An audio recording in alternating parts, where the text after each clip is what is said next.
Hello, Puny Podians. This is current day Ryan, or maybe slightly past Ryan, depending on when you're listening to this, what episode it's on the front of.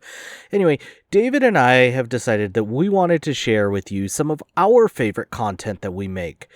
Our super secret spoiler show. These episodes are typically released via the Ears Up Patreon. However, we figured we're past the Infinity Saga, we might as well grab some of those Pym particles, run through the quantum realm, and release these super fun episodes from the past. A few notes before the episode starts. First, we don't have a language filter in these episodes, so Cap, cover your ears. Secondly, as the name implies, these have spoilers for everything up to and including any current releases at the time of recording. One last note, these were recorded about 2 years ago, and they undergo very, very little editing. In fact, the sound quality will kind of be what it is, and you'll kind of hear it change over time as I learn and change. Also, things we say might be a little bit out of date. We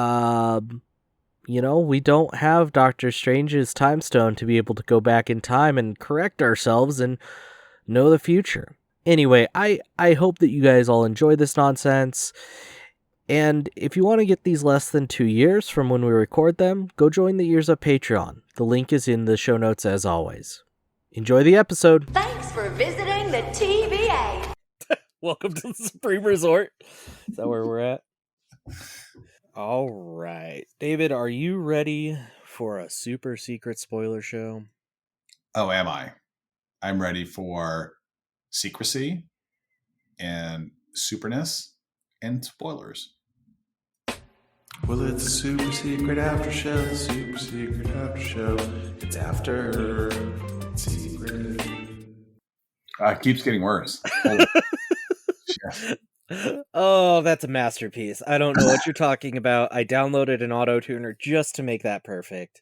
I have this. This goes to show you how much free time I had this past Sunday after we recorded the episode. I wrote full lyrics to the Mr. Rogers theme show as an introductory song. You know we have to hear that now. I'm not sure if I'm drunk enough, but okay. It's the super secret spoiler show. The super secret spoiler show. It's super. It's secret. It's a spoilery secret super show. A spoilery secret super show. It's secret. It's super. We've always wanted to chat about the MCU. We've always wanted to spoil Marvel movies for you. So listen to us as we start to nerd out. You'll learn some things you know nothing about. Go grab a beer. Lend us an ear. Won't you check our show out? That's amazing, dude. That's fantastic. For the listeners, I am live hearing that for the first time. That is high quality. Thanks. Yeah. I take back my comment about mine being the one I made being a masterpiece, because clearly that was overstating it. I also clearly spent way too much time on Sunday. Anyway, yeah, I'm very excited to talk about this movie. I really, really enjoyed our conversation with Curtis and Grant. I had a great time. I hope to have them on again very, very soon. Yeah, dude, me too. I was very excited, or I was very happy with how that went. To full transparency, like Curtis mentioned, he's a kind of an old friend of mine. I hadn't listened to too much of his shows just because I have a very full podcast Can't mention one. Yeah. And so I was just a bit nervous, but it turned out so good. I was so happy. And what I'm really excited for is us opening the door into the guest world. I think next episode with Thor, I'm ecstatic for our guest next episode. His name's Ryan. He's from the Mighty Thor podcast. I'm very excited, and we have to be on our best behavior with Ryan because he can pull people like Michael Giacchino, the guy who directed Werewolf by Night and famously wrote a lot of scores for Marvel or for Disney. He can pull him as a guest. So if we can stay friends with Ryan, maybe we can pull some of his friends in. That'd be great. And which is also why we bumped Chris Hemsworth, who was going to do it. We're like, no, man, wait till you explain that Thor Dark World. Come on, that defend yourself, right? Yeah. Oh man, well we have jumped headfirst into what's going on, but we almost forgot the key component, the very most important part of a secret spoiler show, which is, David, what are you drinking? Great question. So inspired by your choice of finding a themed beverage, I am drinking The Consultant. The Consultant is a hazy IPA with Mosaic and New Zealand Raikou hops. It is made by Grimm Brewery in Brooklyn, New York. It is bursting. I am obviously reading this. It is bursting with sweet and sticky big fruit flavors. Characteristic tropical and ripe stone fruit notes are layered with cotton candy and caramel apple aromas found in the air at a country fair concession stand. Nice. That's beer. Okay, cool.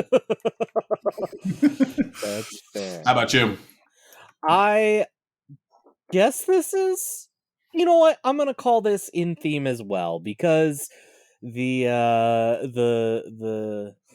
storyline that this was based on was the Demon in a Bottle.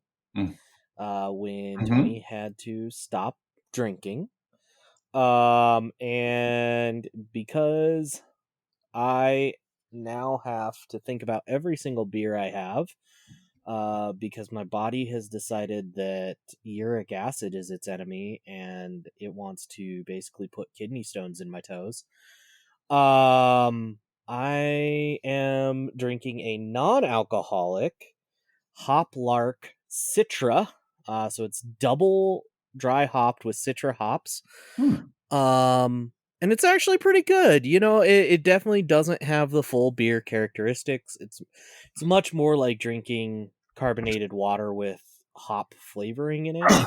But I will say, so, you know, if you didn't pick up on my jokes, I was diagnosed with gout, which is super fun as a, you know, it's really funny to try and explain that to people because it's like that's the rich man's disease, like that's like the stigma. No, it's not. It's not. Yeah, the genetic component. There's a lot of things that go into it. A buddy of mine, I told you, like has it, and it's like it's very painful. I wish I had a better name because it just seems kind of like if you described it as like as you describe it, which is the needle pain that occurs in your lower extremities, and they gave it a better name. Like, oh shit, okay, then you have more, you know. Yeah, it's brutal, and I discovered I'm not even being that good by drinking non-alcoholic beer because as I've been doing this research, so alcohol is only one component of beer that causes your body to have excess uric acid. So is the yeast in beer. So beer is double bad when it's full force, I guess is the word I'll use. But at least non-alcoholic beer is only half. Half. Yeah. My buddy has immune system issues and cannot drink certain types. We can do ciders and other things. You know, a big IPA will kind of, you know, push him over the top. So I get it. Yeah. No, I'm a big fan of. I don't know. There are just points in time where you want something that sort of tastes like alcohol, but doesn't have to be alcohol. Like, you know, I'm good, but I don't want to drink water. You know. So yeah, there's a few. Maybe we'll put on the web. Maybe we'll put in the Facebook group, just our favorite NA beverages. I almost went. There's a company called Hop Water that makes just a very delicious hoppy nootropics kind of thing. Really good. Drink those.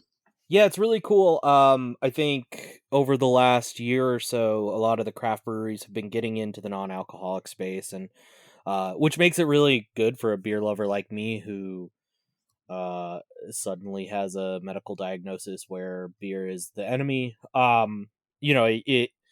It makes it more approachable to kind of have to make those big life changes when you can still get the flavor at least.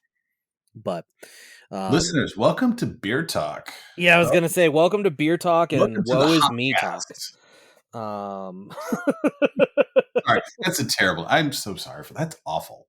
That's terrible. Oh goodness. No, it is what it is, and yeah, it's fun. The best part of the whole gout thing was like my first attack was in the middle of also Ted doing some sleep regression. So it's like I'm limping down the hall when I have a 6-month-old baby crying his eyes out just because he can't sleep. So that's a that good was time. Super Yeah, fun. I have two, as I mentioned before, maybe in the podcast, I can't remember, but I have two older, fully grown adult kids, one in college, one graduated. And I remember the early days. And for folks that have kids, they kind of know. It might be a distant memory for people that do not have kids. Early on through around month 6, 8, every day you're saving a life. Right. Yeah. Every day. And so, Yeah. You just have to it's hard to take care of yourself. It's hard to it's just a challenge, Yep. and coming out of pandemic and other things, totally get it. Absolutely. But that is very truthfully in part why I decided to start the podcast here. Was to kind of force myself to have that time to spend with you all, right? Spend with David, spend with our listeners, just some time to kind of have a good time, which is I think what we're accomplishing. I really think we're 3 episodes in. This is where it's starting to get real, if you will. A lot of podcasts, they post a couple episodes, they fizzle. I think we're at a stage where it's starting to really feel settled in. And we had our first guests, which they were a blast. We have more guests lined up. We're making our first big change to the show. If you didn't listen to the main episode first, which I don't know why you would listen out of order, but Wait, am I being replaced with Asher? Is that yes. Shit. That's all part of the revolution. He's cooling plan. real. AI takes over. It's fine. Yeah. So yeah, we're going to have a news show starting in our feed. I still like the name Monthly Bugle as a playoff Daily Bugle. We'll see what we end up naming it, but that will start. We're gonna record the first one of those here in a couple weeks. So that'll be in your feed before Thor. So really excited for that. Really excited to get to spend the time on the news and not feel bad about it. Right. Because I said during the show when I was announcing this, I was like, "Oh, we're not going to have a 2-hour episode." I just got done editing, which listeners, this was probably our most intensely edited episode. There was a pee break in there that you don't hear. I was wearing my Iron Man suit. That's why you didn't hear it. That's true. There was what was it? There was some really off the rails moments. I completely screwed up. So, listeners of our secret show, you are the only ones to know this mistake. I went on a solid 2 or 3 minutes of talking about how Kate Bosworth was in this movie. She patently was not in this movie. The role that I was referencing was actually played by Kate Mara. Same thing. Close enough. Lois Lane, Sue Storm, same difference. It's fine. Whatever. It's fine. So yeah, this is one of our most intensely edited episodes. So definitely a fun one though, nonetheless. So really excited though for the new news show. I think that'll be a great opportunity for us to be able to talk about the news some more, and like not have to dance around spoilers when we're talking Right. about new movies that are coming out like that. That was always awkward. Yeah, I think that's the main advantage, which you can when you do a review of Quantum Mania, if you do a news cycle about an interview with Kevin Feige or about a new Disney Plus show, you can relate back and you don't have to kind of spoil things for folks. I do like the idea of someone listening, maybe, rewatch the movies, listen again for the first time, and just wanting to be kind of surprised by things without knowing like, oh crap, this character who I saw in this movie is now this or whatever. Like, just like relax and enjoy it. The other thing, so I think that's the main nexus, and I think that'll be a good change for folks, because then we can kind of dig in a little bit deeper, if you will. And then as it relates to the length of the episodes, 1.5 speed, it's fine. Like it's good. Just download, rate, and listen. That's all we ask. Yep. All right. Absolutely. So, let's get into a secret show though. Let's get into it. So this movie, creatively called Iron Man 2, they probably workshopped that for quite a bit. So right? daring, so bold. So should we call it Iron Man Jr.? No. Iron Man 2. Sweet. So you mentioned we referenced in the main show, referenced it here, based in part on the Demon in a Bottle storyline from the comic books. And this was a storyline where in the comics, Tony Stark is coping with the government having confiscated his armor and midlife crisis and depression, alcoholism, add the pandemic, and here we are, right? And I remember reading it at the time. I remember there's a specific comic book cover, I know you just reread them, where he's staring in a mirror and he's sweating profusely and he doesn't have the mask on. He's got like a bottle of, brown liqueur next to him. We didn't quite hit that, because I guess, from my understanding, Justin Theroux, actor, first or second screenplay he wrote, good friend Robert Downey Jr., they wanted to be a little bit upbeat, if you will. So they didn't want him to be a complete maniac, if you will. But they do lean into that storyline a bit in this movie. Yeah, that was Iron Man 128, which is the one that carries like the label Demon in a Bottle. For listeners, if you're not familiar with that comic book cover, I would say look it up. It's really cool art, and actually it's funny, I was reading through those and I was reading oh man, maybe I'll have to use this as the episode art for the secret show. I just found somebody did a fan edit of and edited Robert Downey Jr. onto that cover. That's cool. Yeah.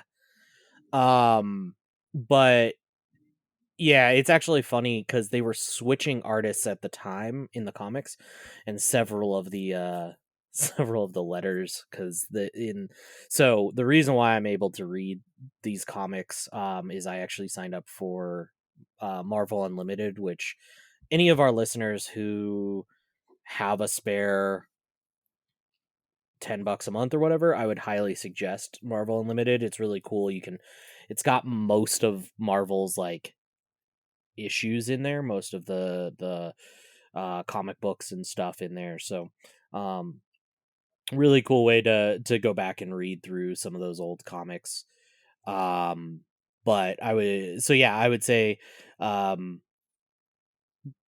it was just funny because they include the letters that were in those issues still. Those are left in the digitization. That's cool. I remember reading them as a kid, for sure. Yeah. Yeah, so it's really cool to see some of the things. One of them that I found gave ranks of like Marvel fans, and I wish I could remember them now. It's But good. it had like, yeah, it had like what rank of Marvel fan you were, which I thought that one was pretty fun.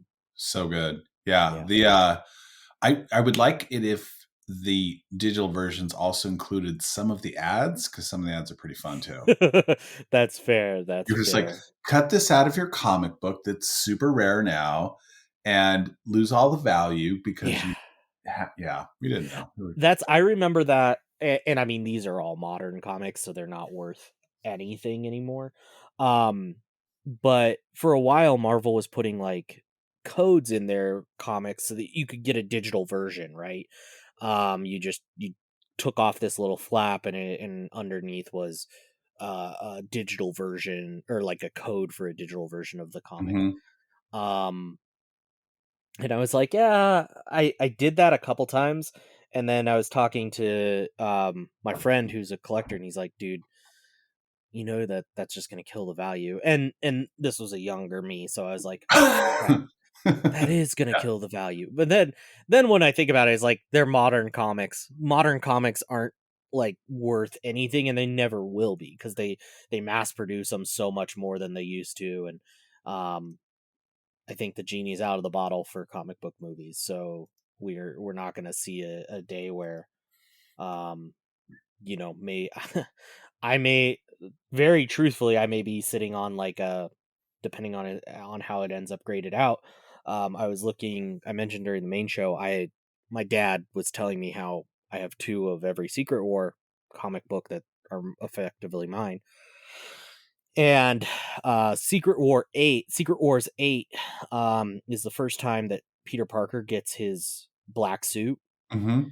and I just found that one, I think it was a 9.7 graded. Secret Wars 8 went for 25 grand. Jesus Christ. So I'm going to need to go get those graded, cuz Say. if I'm sitting on that, yeah, I might need to move one of those. Yeah. Some nerds have money. That's what I'll Yeah. say. So, rewatching the movie and doing some research for it, the thing that really kind of struck out for me, like this feels different than the first Iron Man movie. Like the first Iron Man movie, it felt pretty balanced. Like it moved along pretty well. I enjoyed the story, enjoyed the action. Iron Man 1 is it's a really good movie, right? Sure. Incredible Hulk, a little bit of a dip. We're going to leave that one aside. I'm not going to discuss that here. But Iron Man 2, especially on rewatch, if you have seen it before, if you haven't seen it in a while, it feels off. And I Mhm. felt the whole time watching it like something wasn't quite right. So before we rewatched it, before the podcast, I was doing some research. And according to, hey, my cat's making some noise. Hey, look at you. Anyway, according to Vulture Magazine, the biggest problem, there was some issues with the production, and it came down to what is referred to as like the triangle of power that made the first movie such a hit. So during the making of Iron Man, the first one, Jon Favreau, director, Kevin Feige, showrunner, and Robert Downey Jr. were like co-equal partners. And so they kind of balanced each other out. But that shifted, and it came undone when they're filming Iron Man 2. I guess it was perceived by Marvel that, we could do without Feige and Favreau, but they can't do without Downey. And so because, quote unquote, talent always wins, he secured a screenwriting job for his buddy, Justin Theroux, who is extremely inexperienced. He co-wrote one screenplay for Tropic Thunder, which, side note, I love, but and also he helped secure Mickey Rourke, whom he helped out by meeting some of the salary demands, and that kind of skew things. And so you take that and you take his, Robert Downey Jr.'s, and you can see it in the movie. This kind of, you see it in the scene where he's in the Senate. You see him in scenes with Pepper and others. This kind of improv heavy approach, which I guess Kevin Feige and Favreau were forced to like play along with. And Robert Downey Jr. trying to be loose on the set, and it just remained chaotic tire fire. And so the movie itself just seems really unfocused. Did that hit for you when you rewatched it? Yeah, I can see that, and I can see. I think I attributed that to, at the time. I kind of thought of that as like that's part of. Sorry, I'm like losing my words right now. Sorry. You thought that was like the character, or like the way they were, like the direction in the movie they wanted to go, or like the style of it? Like, Yeah, I think that's a good way to put it. I think I thought that was an intentional choice by Marvel and by Disney. well, this is pre-Disney. Remember, this is That's just true. That's true. Just Marvel that has no fucking idea how to make movies right now. Right. Yeah, Or and some idea. so I think I attributed that to Marvel and just Marvel doing Marvel things. Mhm. But it makes sense, like knowing that, from the research we've done and the understanding we now have.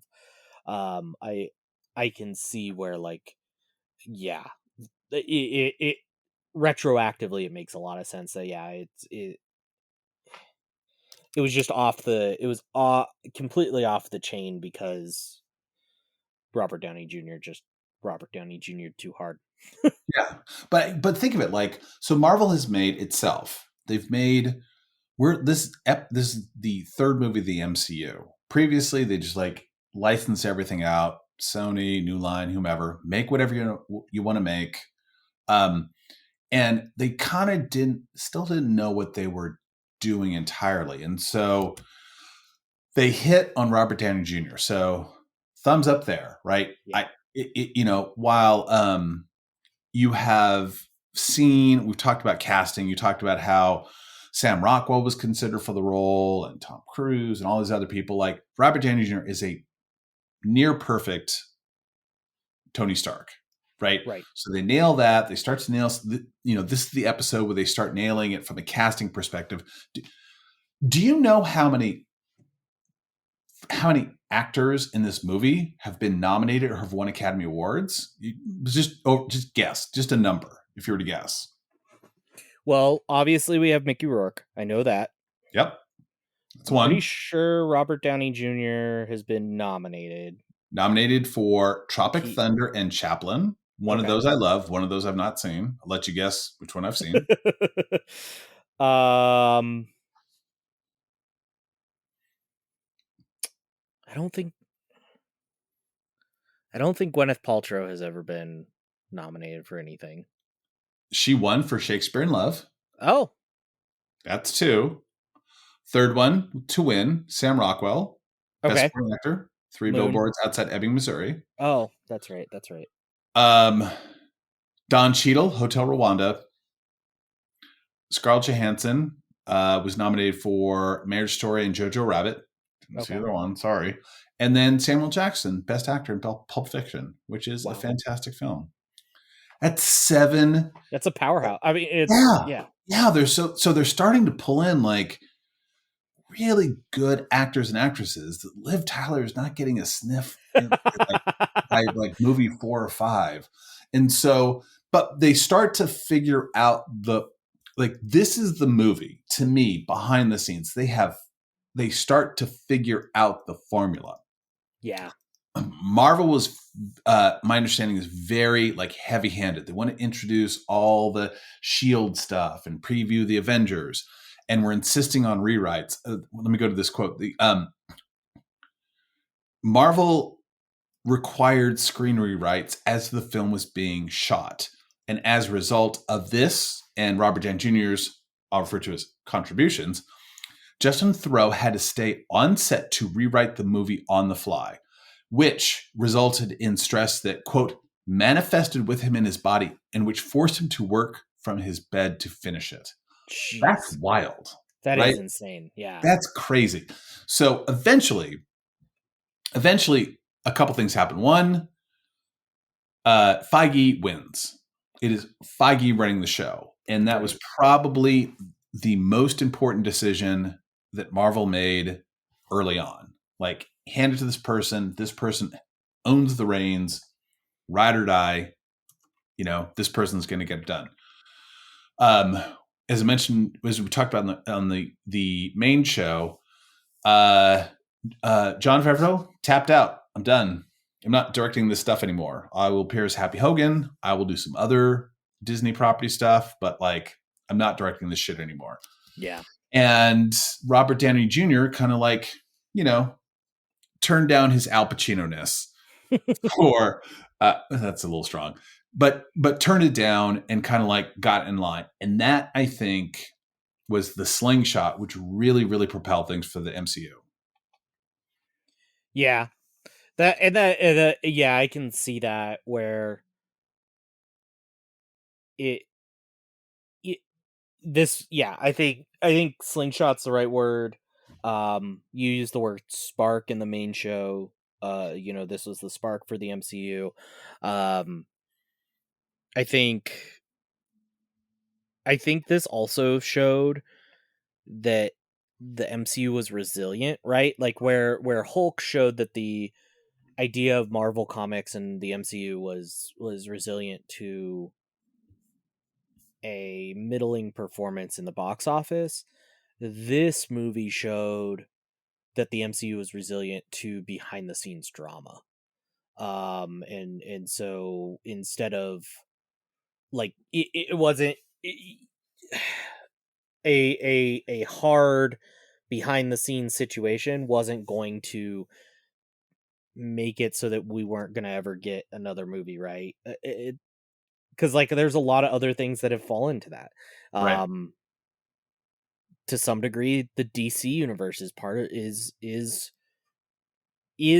to some degree falling apart because of outside, like off-screen issues.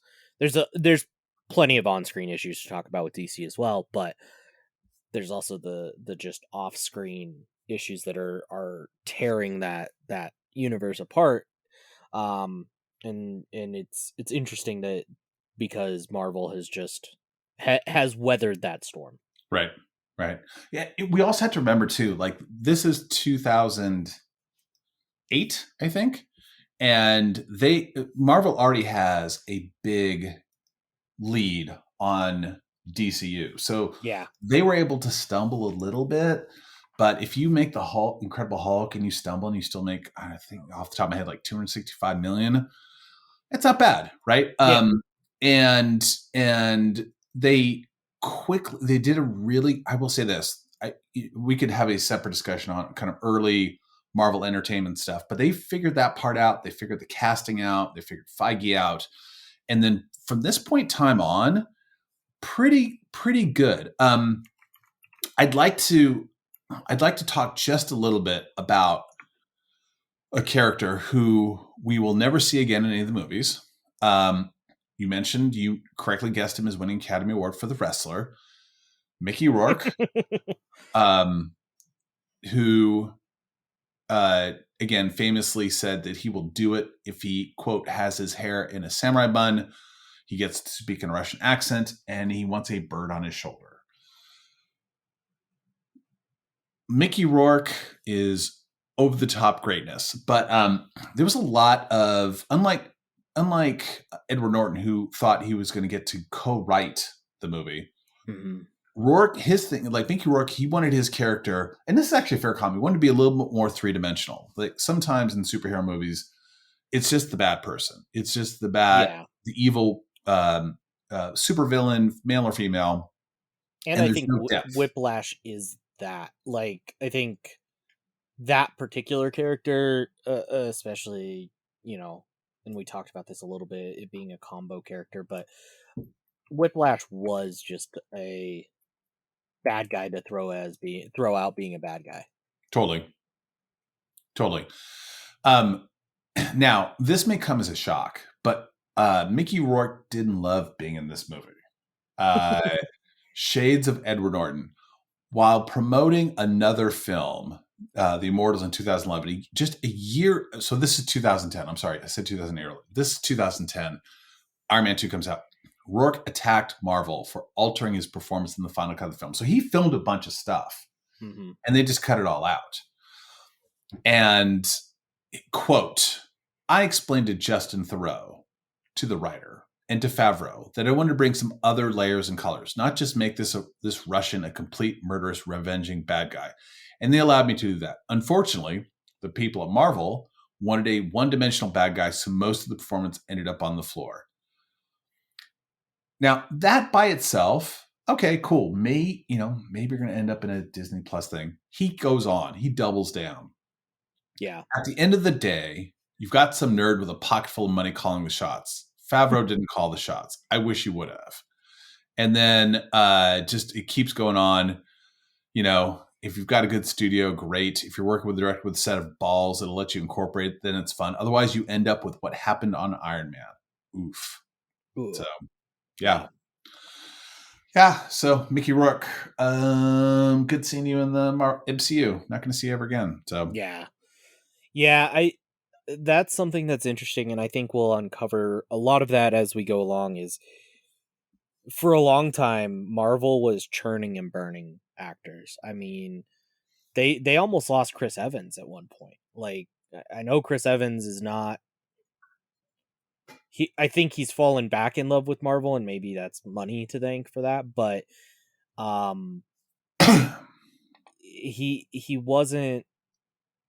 I remember I think it was around the time he was doing like Snowpiercer. okay. He was getting really frustrated with just how overbearing Marvel is, and how it controls your entire acting life. Yeah. Once you're in that cycle, you never break out of it. And I don't think Mickey Rourke was feeling any like pain of being able or being close to being there, but So, but to your point, so characters like Samuel Jackson, like he signed, I think it was a 9-picture deal. yeah, Like he was reticent. This is Chris Evans and others. They signed 6 9-picture deals, and so it's like, oh, I'm basically committing. I'm putting all my professional, stakes into this, this movie line, this character, if you will.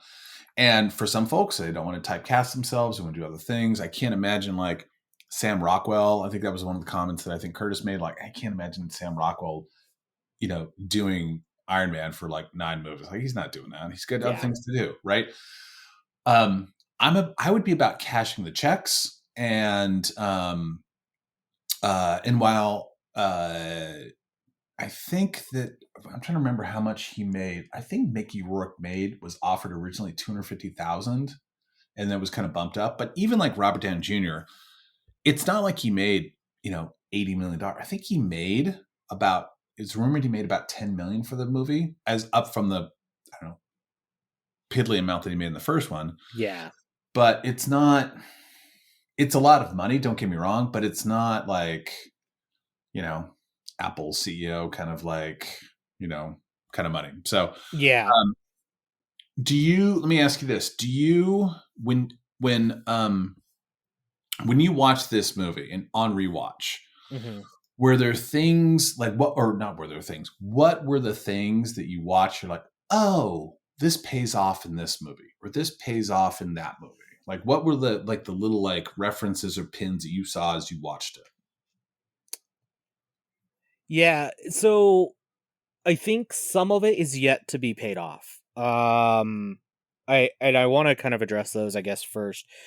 So we did get a Marvel, and as of recording, and something we'll probably talk about in the news show here this coming month is there's a lot of instability right now in announced Marvel projects. So Mm-hmm. I should mention that all of this is like a little up in the air right now. I just saw like Loki season 2 is like indefinitely postponed. I haven't seen anything directly about what goes on from this. So there is an announced Armor Wars show coming, which Justin Hammer is, I believe, more than rumored to be returning in. So excited to see that. Excited to see excited to see Justin Hammer come back. Mhm. I think obviously and so that I think is the piece that I'm most excited about. As far as things that actually have come out, things that have been released, we got to see a lot of Howard Stark stuff, which we Mhm. saw. We see that paid off down the road in Endgame, Yep. a little bit, right? With that Howard Stark working for Shield and being the source of our Tesseract, and also our source of the um our source of the Stan Lee cameo in that movie.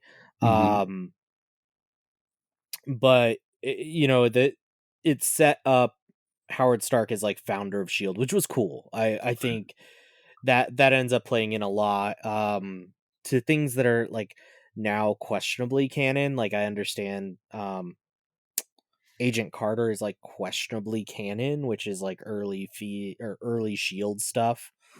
Um but again had Howard Stark doing his Howard Stark thing in that. So kind of cool to see some establishment out of how I would say Howard Stark is probably the biggest tie that I can think of, other than introducing things like War Machine and such. But Yeah. uh, I really like John Slattery in the role, and I wouldn't. I'm sure it exists online. Just a super clip of all of his scenes, right from this mhm, one, um, through, like you said, the scene with him later on. His quote, "Tony, my greatest creation is you." Through Endgame, it's all really cool. Like, um, yeah, there is the Shield stuff for sure. They start to lay those breadcrumbs, if you will. You've got the Shield map, right, which we talked about earlier. yeah, We've got like references to like Black Panther and Thor and Hulk and others. Um, and then you've got the flip side of Shield, which is Hydra, right? You've got yeah, Gary Shandling, who is later revealed. Is it? I think it's Winter Soldier. I think where we learned that he is a member of Hydra. I think, if I yes, remember yep, correctly. yep, that's right. We have so one of the things I struggled with most in the rewatch is the well, it's kind of two things. One was like I struggled with all the cringy stuff, which I'm going to have you rank them in a minute. But I also struggled with like I don't see the romantic relationship with Tony and Pepper, right? Yeah, You mentioned earlier in the comic books, he is a player. He's a playboy. He is just macking left and right. And in the movie, actually in the trailer, which is not in the movie, like at the very scene when he jumps out the plane, he talks to her. He's like, "Give me a kiss." And in the trailer, she kisses the Iron Man mask. You may remember this, and then throws it out the plane. And then he yes, yells, "You yes, complete me!" And he dives after it.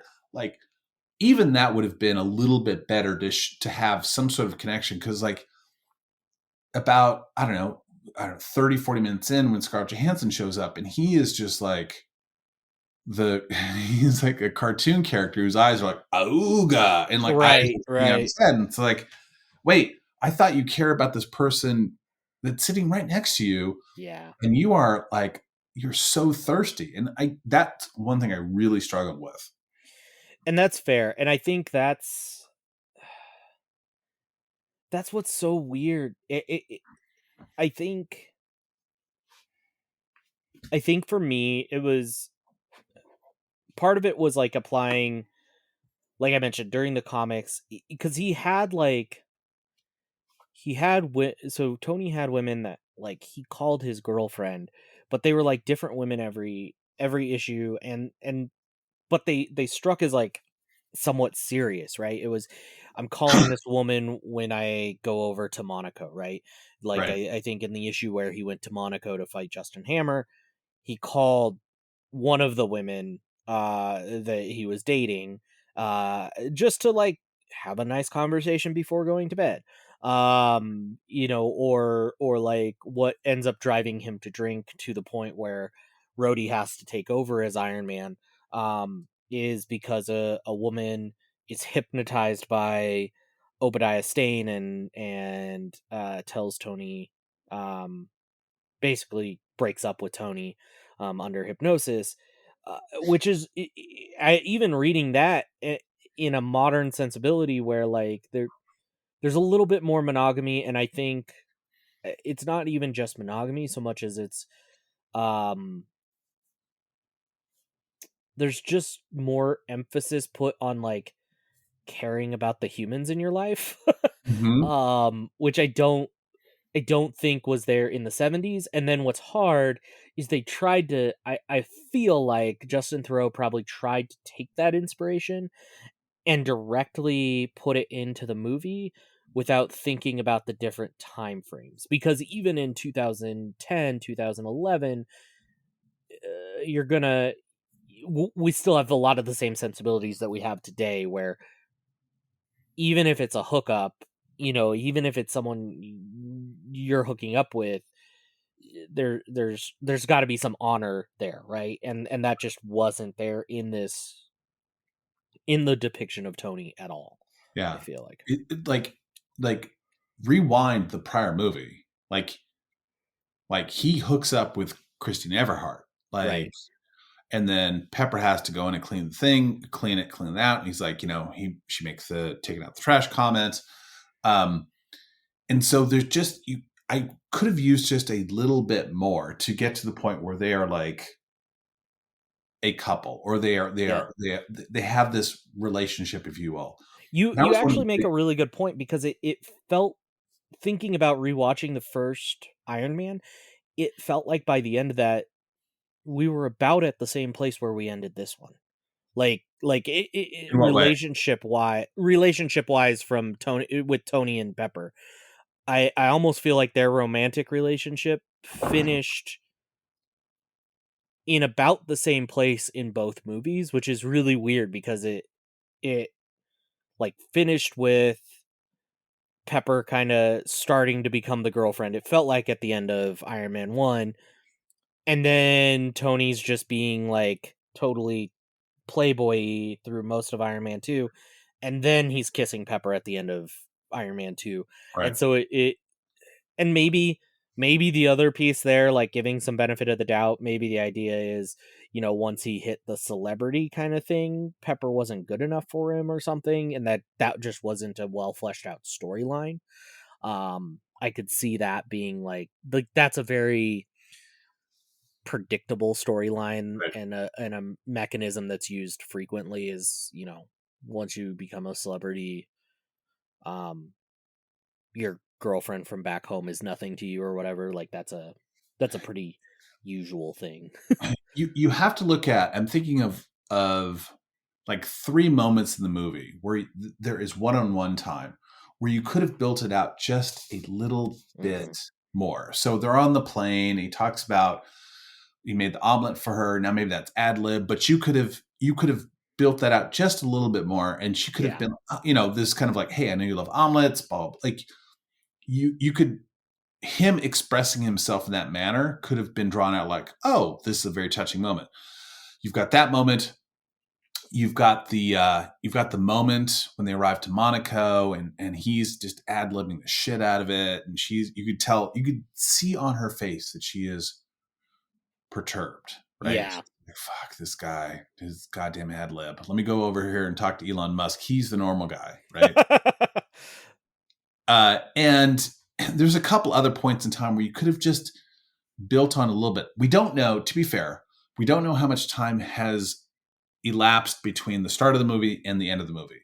We know Yeah. this movie picks up right after Iron Man 1, and presumably this is at least, I don't know, maybe a month or two. We don't know. We don't know how long it takes to build the drones and all the other stuff, but you could have built on it a little bit. The only thing that seemed to me to be different was like at the end of the movie, like, oh, you're no longer an employee. Well, now we can hook up, right? Now we can Yeah. be a couple, if you will.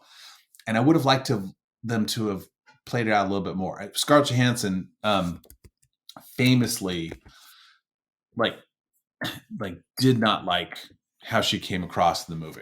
Like I felt really bad for her. She was sexualized all throughout. Like, we're gonna get into it. Like, but she said she didn't feel like a full-fledged human being. And I was like, Jesus Christ, like, why'd you come back? And then it must have been that, 8-movie deal. You're like, oh, okay, well, there's a lot of zeros there, and that's why I'm going to come back. But they did not.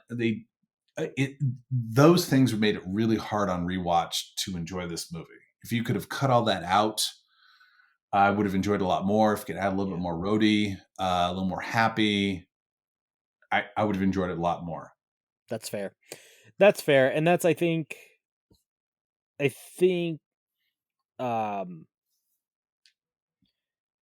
probably it's one of those movies that as you, I don't want to say mature with it, like that gives the wrong idea, but the more critically you look at it, if you stop looking at it as like I love it because it's robots on robots, right? And that is something I love, and that's part of why I hate that we didn't get a good Crimson Dynamo, because we really never got, with Tony Stark being alive, right?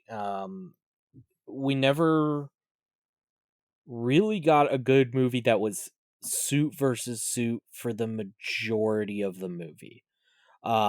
We got like a suit versus suit fight in the first one where it's Ironmonger versus Iron Man. In this one, we got a little bit of suit versus suit in the final scene. Like, everything, it's always, the story is always somebody else is building a suit, and then that suit comes out at the end. Iron Man 3, there's no suits in the villain role, really. And so we never really got a whole lot of suit on suit action, which I would have loved more of. And I think this movie had the most of that. Yeah. I would have, if you were to go back and you were say, okay, we cut out all the gross stuff.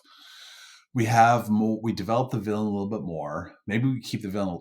I'm not sure if he's technically dead, but like, you develop the villain a little bit more, like they do in later movies with Thanos, Killmonger, and others. Like, oh, this is a more nuanced character. This is Tony Stark is fighting the Cold War.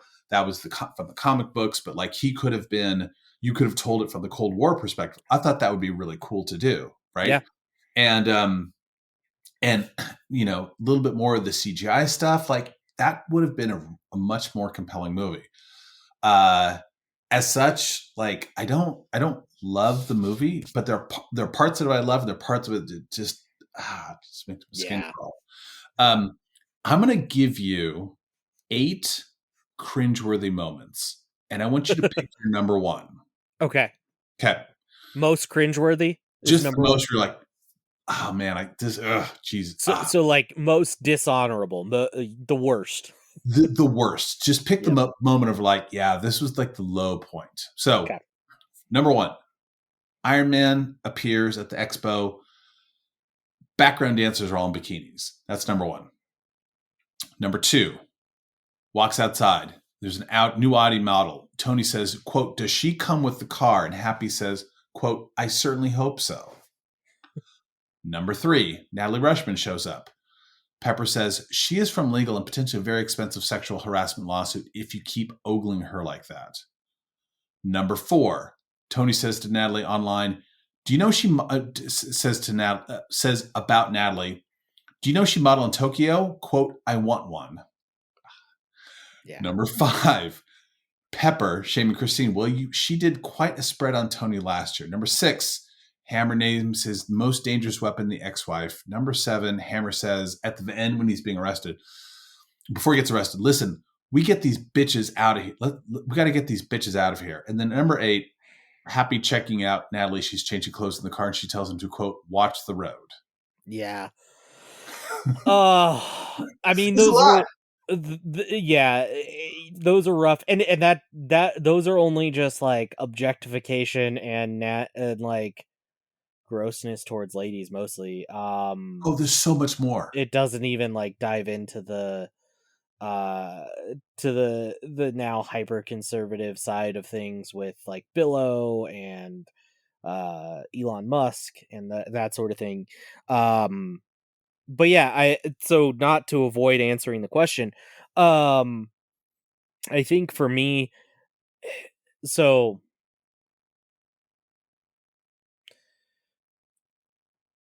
part of this is I have a little bit of personal experience with with a situation similar to where Tony was googling uh Natasha, Mhm. and like really what's happening there, like putting everything aside, is the head of a company is googling someone who works in legal of that company, A subordinate, a an indirect subordinate, subordinate. finding underwear modeling photos and zooming in on them, right? And Yeah. that's like pretty gross. It's super gross. like like you know Happy looking at Natasha as she's changing. Yes, that's gross, but also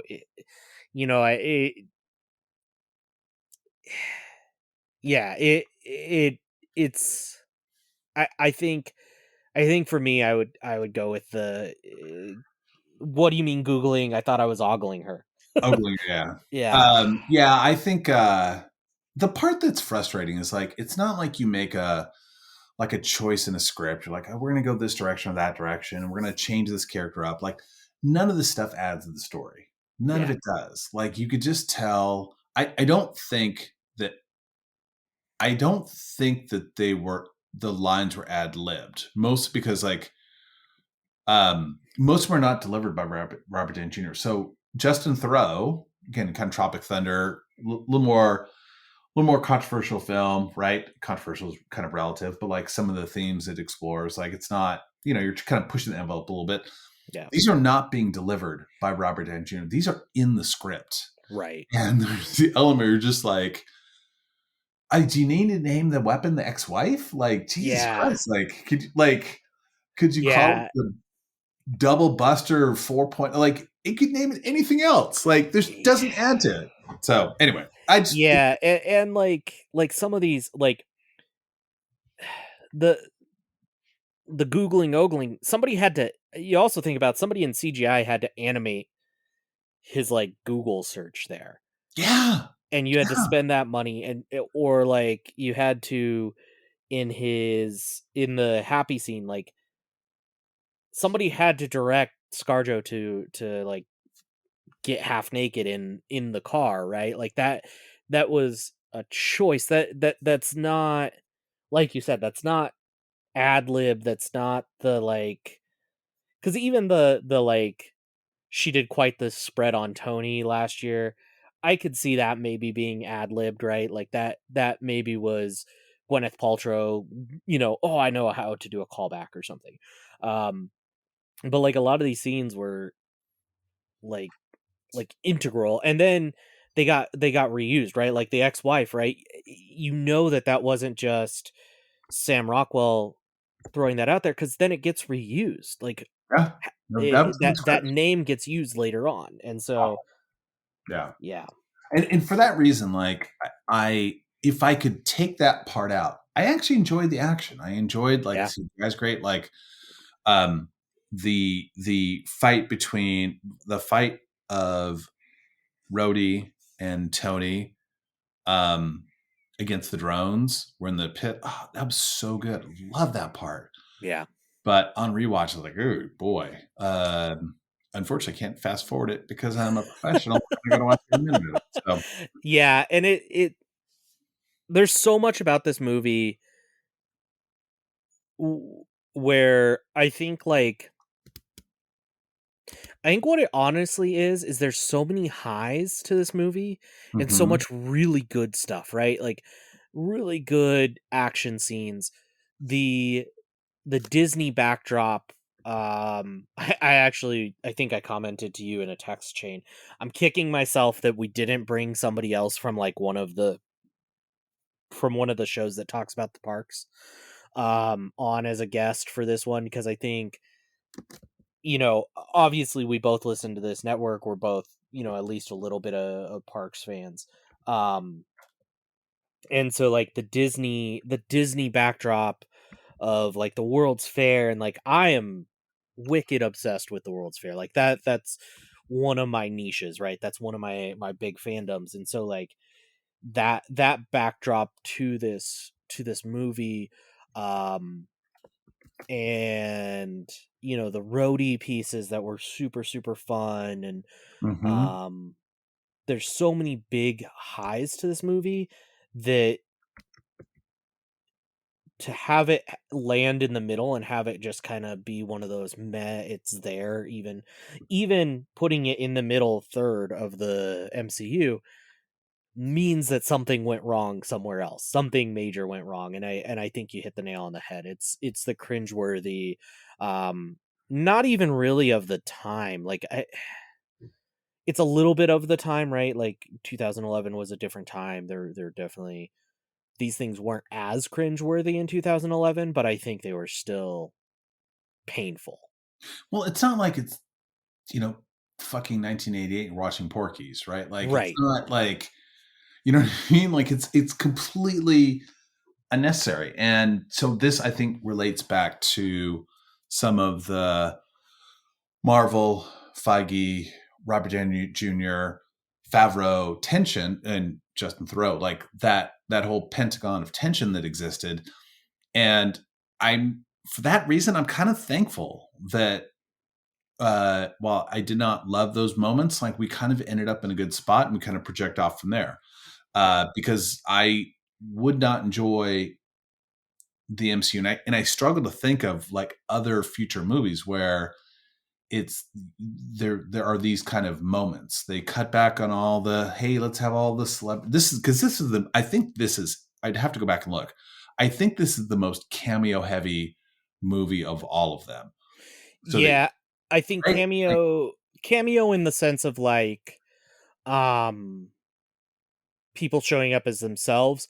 I think yeah, the only one that runs like close to it, as far as that I can think of off the top of my head, that runs close to it as far as like cameos, would be like Doctor Strange in the Multiverse of Madness. mm, Or um either of the multiverse movies really at this point, right? right, Spider-Man or Doctor Strange, where those movies are built on cameos effectively. Like those movies are designed as a cameo right. vehicle.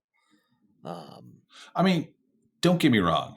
You and I both love Bill O'Reilly. Watch him, subscribe. I celebrate the guy's entire catalog, but there's no point in putting him in.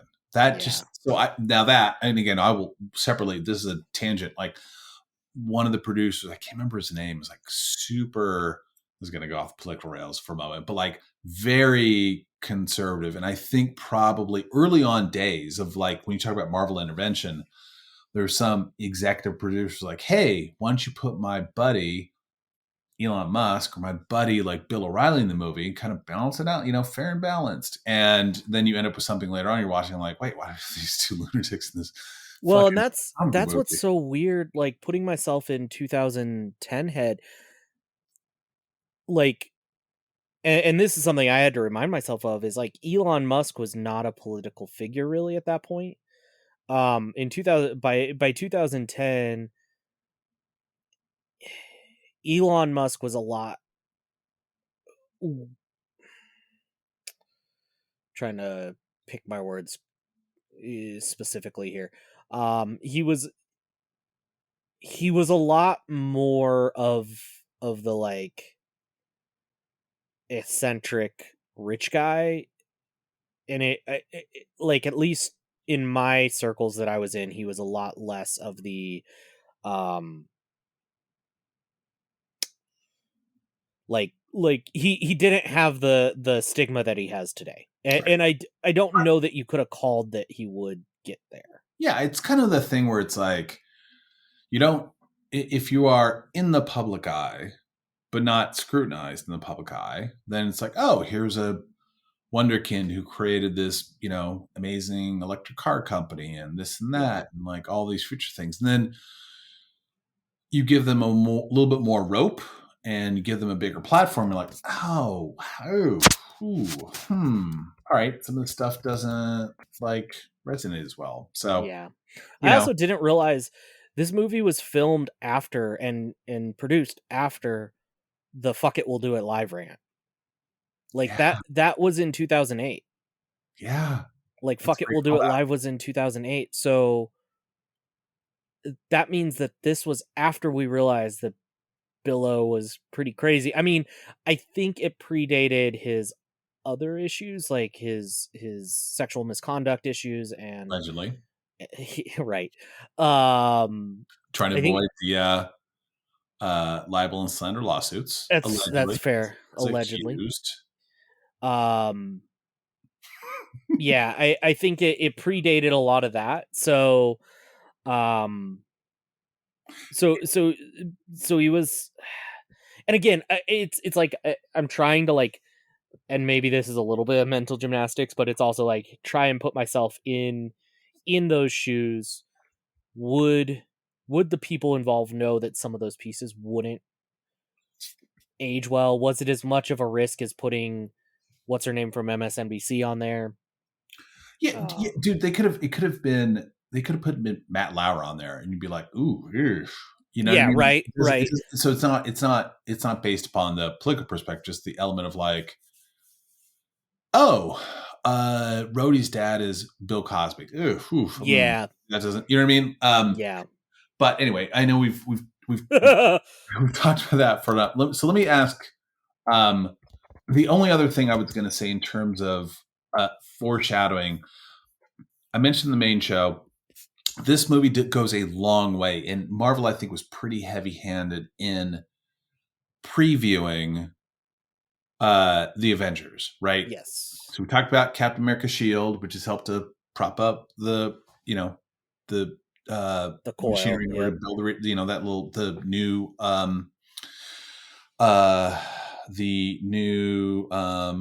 element. Thank you. We saw news reports of the Hulk's campus battle near the end of the film. We see at the very end of the film Stark's membership into the Avengers Initiative. We see Thor's hammer. I read online that there's while watching the reels and go through the notebooks, there's a sketch of the Tesseract. I did not see that. So I'm not, reporting that firsthand. It's just something I noticed, but they did a really good job. At this point in time, you see Iron Man, you see Hulk, you see the hammer, like, what's up, right? Yeah. Like, what's coming down the pipeline, right? Yeah. And I think that was like the coolest thing as a fan was like, oh shit, this is happening. It's going down, right? Yeah. Yeah. I can't wait till we get to Avengers because it is it's one of my more favorite Marvel movies for sure. This one again, I know you put it in middle tier for you, middle third. Curtis, I think, put it in top half. I think when we're done, my man, I think this is going to be in the bottom third, but we'll see. Good news, spoiler, like there's a lot of really good movies ahead of us. So. Yeah. And it's, I think I was talking with Lisa, with my wife, about this. My wife. My favorite character gets the worst, like probably the worst solo films. Iron Man's solo films are rough sometimes. I mean, the first one was great. I love the third one, but I also recognize like not everybody loves that one. Top of your head, where do you rank 2 and 3? Which one do you like more? I like 3 better. Yeah. Even though they fucked over the Mandarin real hard and all that, and I'm sure rant and rave about that, but it's so bad. I was that's what I think. Angry when I walked out of the theater. So angry. That's what I think. I think that's why Iron Man has the worst solo movies, is because they fuck up his villains. Like Curtis said it in the main show, and he's not wrong that like Iron Man doesn't have strong villains in the comics. That's super true. There's a lot of rogues. Like his rogues gallery is not um it's not the Sinister Six by any means, and Yeah. it's not Thor, where you have kind of the constant villain of Loki, who sometimes is a friend, sometimes is a villain. It's not Spider-Man with his Sinister Six, like I said. It's not even It's not Batman, Hulk. right? Yeah, Hulk or Batman, or there's never been like really strong Iron Man villains. Most of his best villains are somebody else's villain that happens to trickle over into his comic. But man, the movies still, like, they took the best ones and just absolutely fucked them up. Yeah. You know, taking uh Crimson Dynamo and basically just turning him into Whiplash. Now, after the fact, they've kind of reestablished Whiplash as this movie Whiplash in the comics and in some of the cartoons. Mhm. I actually just read for bedtime tonight. I read young young Teddy got an Iron Man story for bedtime, and it was featuring Whiplash. But Aw, fun. um but yeah, so like between what they did to Whiplash slash what's the word I'm looking slash Crimson Dynamo in this movie, what they did to um what they're going to do when we get to level or to Iron Man 3 with Mhm. Mandarin, it's just not it's not good. And when I was doing some research, I found that like originally John Favreau's idea was a trilogy of movies with Stain becoming Ironmonger at the end of that trilogy. That would be good. So I kind of wonder if, because they had to move away from that, they were kind of left directionless, right? Kind of rudderless with just how do we do this, and it just never ended up good. Yeah, they've just had shitty villains. Like, I Yeah. mean, they've got great actors, right? So that's not the issue. Mm-hmm. But you like wasted the Mandarin, you wasted Ironmonger, like, and so yeah, you're right. Like, who are Tony's other great villains? You know, Madam Mask, I guess. Yeah. Oh, the U.S. government. Hey, let's fight the U.S. government. That's a fun movie, right? And so works. You know, is he better as a complementary but lead character, kind of like the Hulk? Maybe, right? But like, he's not going to be fighting Kang by himself. Crimson Yeah. Dynamo talk about Stain. Like, what's left? Like, hey, let's bring out the Titanium Man, or like, you know, Yeah. like, Right. And I think that's where like Marvel Marvel starting with Iron Man made me as a fanboy very happy. But it left them in a weird position where like he was a C-list character for a reason. Like mhm, like he didn't have the good stories. And so like yeah, he absolutely Iron Man is a CGI masterpiece, and it's a great way to flex your CGI muscle, right? It's a great way to show off your effects. mhm. And in the modern box office, that's going to do really well. But to build a whole franchise off of him gets hard, and yeah, so that gets tough for sure. What Um, oh, go ahead.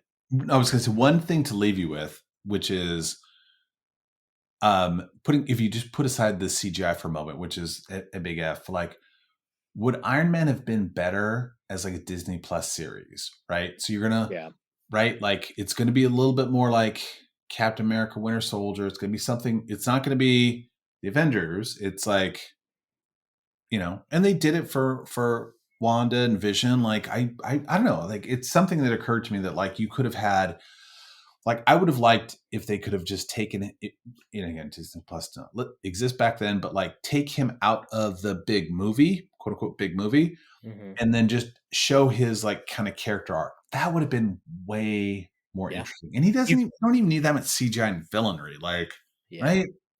Yeah, So, you could have done a lot more of exploration with his substance abuse and his and the one-dimensional throw a villain at him every episode kind of way that they do in the comics.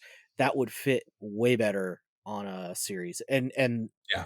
you don't have the expectation of building up a villain for a whole movie. Like Right. that's hard. So You could have 8-9 episodes. Each quote unquote villain arc has got like 3 episodes, and then you have this overarching relationship that builds with Pepper. So at the very beginning, she's the person that has to kind of clean up his shit, and they kind of flirt a little bit, and there's awkwardness, and at the end there's a budding relationship. That'd be way more interesting. Anyway, yeah, hey, for sure. Hey Disney, come at us. We'll write your shit. All right, so real quick, I know we're going long, but 2 really important questions. 1, what is your facial hair ranking and critique of Robert Downey Jr., his weird kind of evolving kind of faux goatee kind of thing? You've got Mickey Rourke's, which is, as we talked about in the earlier show, that's probably legitimately what he grew. And then I think Samuel Jackson had just a very close shave. Maybe he had a goatee. I can't remember. But what's your? How do you rank the facial hair? What are your facial hair thoughts in this movie? Yeah, so first I'll start with Whiplash. Clearly this is more of their attempt at mirroring. So Whiplash very clearly had about the same goatee as Tony Stark, just less developed. So clearly that's just a character choice, right? Like that's just mirroring the character. He had a crappy mustache and a little tuft on his chin, which mirrors Tony's crappy mustache. Yeah. It reminds me of one of those games when you were a little kid where they had the pirate magnet shavings. You're like, hey, I put a beard on the pirate. And you're just like, yeah, it looks great, son. And you're just like, what the fuck happened here? That's what I think. That's very fair. That's very fair. And I'm actually like, I was looking this up just now to like get a better mental picture of what Tony Stark looked like in this one versus what he looked like in the other one. Go now. On the red carpet like premiere for this, he let his like chin strap grow all the way to his sideburns, so he just has this pencil thin line from basically next to his ear running down like the trace of his jaw all the way around, and then but with the little spikes up like on the corners of his mouth. So I'm envisioning kind of like a David Ortiz kind of like chin strap, old DH from the Boston. Right? Jesus Christ, it's awful. Yeah. It's bad. Yeah, I mean it's Tony Stark, and unfortunately that's like the iconic thing, and I'm glad that we get a little joke out of that. In the next movie, in Iron Man 3, we get like the fanboy who tried to make his beard the same as Tony's, which is pretty funny. But all right, last question, and I've asked a lot, but maybe the most important question to the entire podcast. You are casting this movie. You are forced at gunpoint, maybe not gunpoint, maybe at like repulsor point, to cast National Treasure Nicolas Cage in a role, and you can only choose one role. What is that role? I'm gonna put him in as Justin Hammer. Yeah, mostly because I want to see Mickey Rourke and Nicolas Cage arguing about a bird. And just the bird argument scenes and the like like drone argument scenes. Oh, Sky Anus. That would be so good. Just chef's kiss, just over the top, them just yelling at each other. Fantastic. I think that's your number one choice. We make the Nicolas Cage joke because he was in the running, I think, at one point in time for the lead role character. Oof, that one's off the board. I'm gonna go with, you know what? I'm gonna go with Dark Horse. And this will take him through, and the reason why I'm selfishly casting him in this role is this will take him through many movies. It'll take him through many movies as a voiceover character. It'll take him in movies as a lead character. It'll take him into WandaVision. And I would cast him as Paul Bettany as Jarvis. Oh man. I promised you before show I'm going to work on my Nicolas Cage impression, but it's this weird kind of beachy kind of vibe, and I'm gonna work on it. I'm gonna work on a couple lines from Jarvis, like the toxicity level that is killing you is it's great. It's so bad. That would be, oh my gosh. I'm imagining just how different, like, oh, can you imagine right? once we get to like Vision versus Ultron and it's Yes. That's my point. That's my point. Anyway, yeah. Marvel, let's do this shit. Cool, man. Like I like I said, they're in hindsight, elements I don't love. I do enjoy the movie still. Like there are parts I really love seeing again. I hope that folks enjoy the rewatch. I hope that folks are still listening. If you're still listening, send us an email. We promise to call you. Whatever, or respond. No, seriously, we will respond back. Anybody who emails the show, we will respond back. Appreciate it. Feedback, input, like the show, rate it. Want more Asher? Totally cool. Yeah, and I genuinely thank you. If you're listening to this, it means you're paying, which is more than as I smack the mic. Awesome. But you are paying for this ridiculousness, which is more than I could ever imagine that somebody would pay to listen to me talk about comic book movies. So I genuinely appreciate each and every one of you. Don't forget you have a discount code for the Ears Up Etsy store, so maybe you could buy a zip up hoodie. But yeah, thank you guys so much for listening. And I know David, you mentioned Asher, so I'm gonna let Asher play us out here. And that's what we're going to end the episode on. So, David, anything to say before I call up Asher? No, I appreciate folks listening to the show, main show, even if you listen to part of it. Like, I appreciate it. Like, Ryan and I get to nerd out on as comic enthusiasts. We appreciate it. So, thank you. Awesome. All right, Asher, play us out. This spring, a storm is brewing. A sleeping tiger is awakening. A number 2 is turtling. The Ears Up Podcast Network will be shaken like never before. As the podcast my Uncle Jason doesn't listen to unite. And decide to take over once and for all. All led by the coolest and realest 10-year-old there is. No longer afraid to sleep in the dark. And resolute with the courage. And a buttload of second place ribbons from Mountain View Elementary School's Junior Olympics. To lead a bunch of middle-aged nerds in a conquest for what is right. And to impress my Canadian girlfriend who is a model and who I've already kissed like a bunch of times. Listeners of the Ears Up Podcast Network, take my hand and join our battle for dominance. in the lesser listened to podcast feeds. What some might call the taint of the Yupu. Venture into the realm of Disney's straight-to-video sequels with Scraping the Vault, where two old creeps and a millennial delve into these lesser-known treasures and make fun of them, also of each other for liking them.